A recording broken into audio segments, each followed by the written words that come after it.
Welcome back to News Channel. I'm Todd Vanderheyden. Fascinating story now, very interesting one as well. A transgender man has given birth. After trying for several months, Trystan Reese got pregnant and gave birth to a healthy baby boy named Leo several weeks ago. Trystan and his partner, Biff Chaplow, are joining us now live from Portland, Oregon, with more, along with Leo as well. Great to have the two of you on. And let me start with you, Trystan, if I can. What a story. Can you tell me more about the pregnancy process? Sure. I know several transgender men, so men like me who were born female and were raised as girls and then have transitioned to live their lives as men, who have kept the original parts they need to conceive and carry a healthy child. So I knew this was possible, and I wanted to do it with my partner, Biff.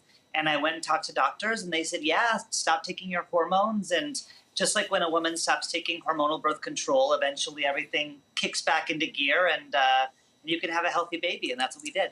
I want to bring Biff into the conversation. What's this been like for you, Biff, to sort of watch all this unfold, be a part of it? It's been great. As growing up as a gay man, I never imagined that I would have a biological child or that could be possible with the man that I ended up with. So it's been really amazing and great. And we have a really good, healthy, calm baby. And Trystan, you both were parents before, right? As you adopted your niece and nephew, so the family's growing. That's right, and we really love being parents, and we became parents to our Biff's biological niece and nephew about 5 or 6 years ago, and then our adoption was final 2 years ago, and they're really wonderful kids, and we love being parents. We love having a family. We wanted to grow our family, and we thought this would be a really unique and special way to do it.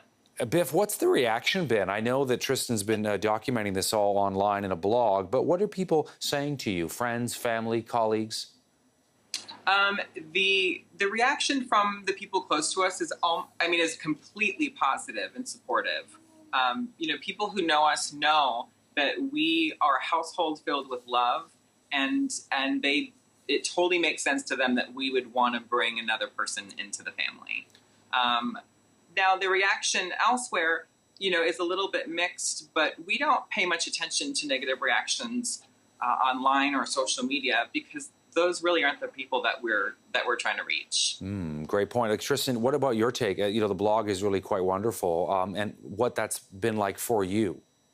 Yeah, when I first came out as transgender more than 10 years ago, I really thought that I was never going to be able to find someone to be with that would be loving of me and supportive of me. I never thought I'd have a family. So we decided to be public so that the next person that comes along who's transgender or who's gay will be able to see us and think, oh, actually there are lots of options and possibilities available. If you want to get married, you can. If you want to have kids, you can. If you want to adopt, you can. There's so many more options than we thought were possible when we were young.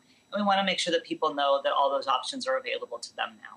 Your story, the two of you, is one of the first, but it's not the first of its kind. It would seem to me that this community is growing, Biff. Yeah, obviously there have been public transgender men having babies that have been public before, but there have been tons and tons that have done it privately. In fact, in just our community alone, just amongst our friends, we know at least 5 or 6 transgender men that have had babies before Leo came along, which also meant that we had a good support community, good people to talk to. But I think that the thing that makes us different is that we're willing to be public about it. Absolutely. Listen, all the best to both of you. Thanks for coming on the program here in Canada. We wish you all the best in the days, weeks, and years ahead. Thank you so much. And I am Canadian, by the way, so I feel good talking to the mother country. Well, there we go. Greetings from Canada to you in Portland. Thank you.